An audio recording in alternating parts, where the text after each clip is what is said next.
साथियों जोहार जी। नमस्कार। मैं हूं एसपी सोरेन। स्वागत है आपका जोहार जी यूट्यूब मंच पर।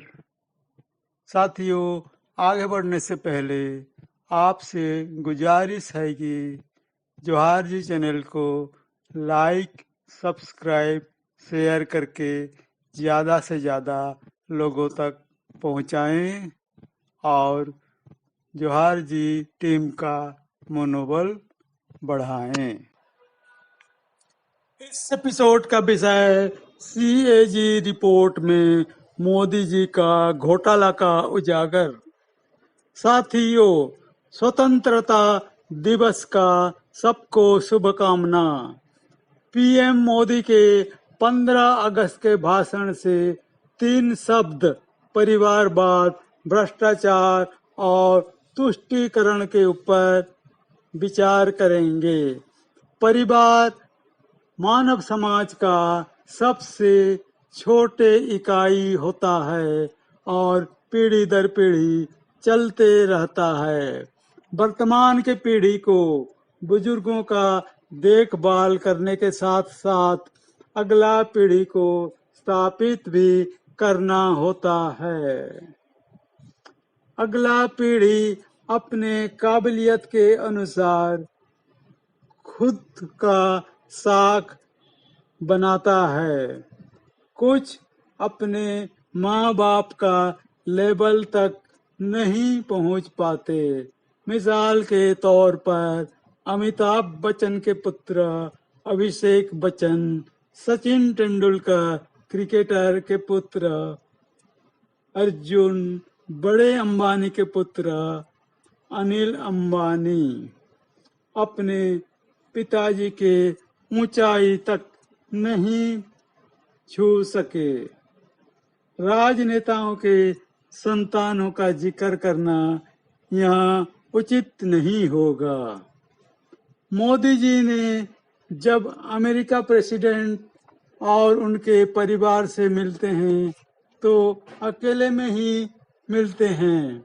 इसका मतलब उनका कोई परिवार से नाता नहीं, ना पत्नी, ना माँ बाप, ना भाई बहन, कोई भी नहीं। इसीलिए परिवार से इतना चिढ़ते रहते हैं। यानी कि बंदर क्या जाने अदरक का स्वाद। मोदी जी को विपक्ष के परिवार से भारी चिढ़ है, क्योंकि ज्यादातर वंचित समाज के से ताल्लुक रखते हैं ये विपक्ष के नेता लोग, और पहली या दूसरी पीढ़ी के होने के बावजूद कड़ी संघर्ष करते हैं। इसलिए वंचित समाज के लोगों को मोदी जी के परिवारवाद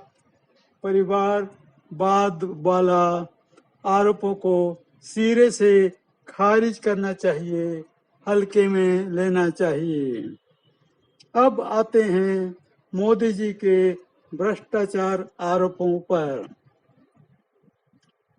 जिस व्यक्ति के खुद के ऊपर भ्रष्टाचार के दाग लगे हो वह दूसरे के ऊपर लगाए तो हास्यास्पद है। मोदी जी के ऊपर पेगासस, राफेल जैसे घोटाले के आरोप हैं, बस दाग ठीक से चिपक नहीं पाया। अदानी वाला दाग अभी जांच का विषय है और मोदी जी के ऊपर दाग चिपका ही हुआ है। हाल में अदानी समूह के ऑडिटर अदानी से नाता तोड़ दिया। अमूनन घोटाला छुपाने में दिक्कत आने पर ऑडिटर अपने साख बचाने के लिए नाता तोड़ देते हैं।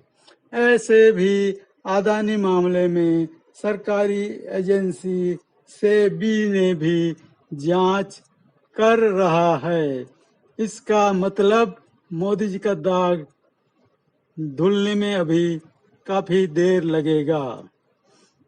अदानी घोटाले का अंदाज इस बात से लगाएं कि इसकी चर्चा भर से ही अमीरों की सूची में अदानी दूसरे नंबर से खिसक कर 36वें नंबर पर आ गए। हाल में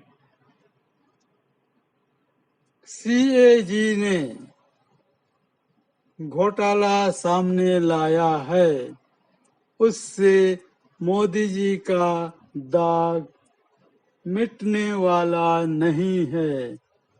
सीएजी सरकारी संस्था है जो सरकार के ही आर्थिक मामलों की जांच सैंपल बेसिस पर करता है। उसके बाद सरकार को उस तरह का सभी फाइल का जांच करना चाहिए।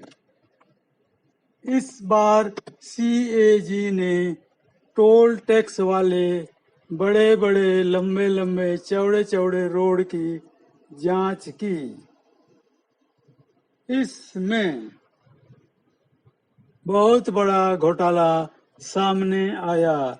एक घोटाला है द्वारका एक्सप्रेस जो करीब 30 किलोमीटर है, उसका खर्चा 18 करोड़ से बढ़कर 250 करोड़ हो गया। कई रोड पर तो ठेकेदारों ने गलत तरीके से टोल टैक्स वसूल करके जनता को चूना लगाया। ये ठगी इतना ज्यादा है कि ओडिशा के मयूरभंज और केंदुझर जिले के सभी परिवारों के लिए इन्हीं रुपयों से इंदिरा आवास या पीएम आवास बनाया जा सकता है। मोदी सरकार के बहुचर्चित आयुष्मान योजना, जिसमें प्राइवेट हॉस्पिटल में इलाज की सुविधा मिलते हैं, उसमें भी नियमों का भरपूर उल्लंघन हुआ है, ऐसा सीएजी कहता है। इन घोटालों का खर्चा जनता से ही वसूला जा रहा है। इसीलिए अंतर्राष्ट्रीय बाजार में तेल की कीमत कम होने पर भी हमारे लिए पेट्रोल, डीजल, गैस की कीमत कम नहीं हो रहा है। आप कुछ समझ रहे हैं ना? ऐसे तो तमाम सांसद, विधायक, मंत्री, अधिकारी का हिम्मत सरकार का कमियां गिनाने की नहीं होती है। वे मोदी जी से खूब डरते हैं। फिर सीएजी कैसे या कर गए, ये रहस्य की बात है। कल्पना जल्पना क्या सोचता है? इसके पीछे 3 किरदार हो सकते हैं। पहला, CAG Girish Murmu, IAS director. दूसरे, प्रेसिडेंट मैडम मुर्मू। ये दोनों की ताल्लुक उड़ीसा के मयूरभंज जिले से है। तीसरा किरदार झारखंड के सीएम हेमंत सोरेन हैं, जिनका खुद का और बहन का ससुराल उसी मयूरभंज जिले से है।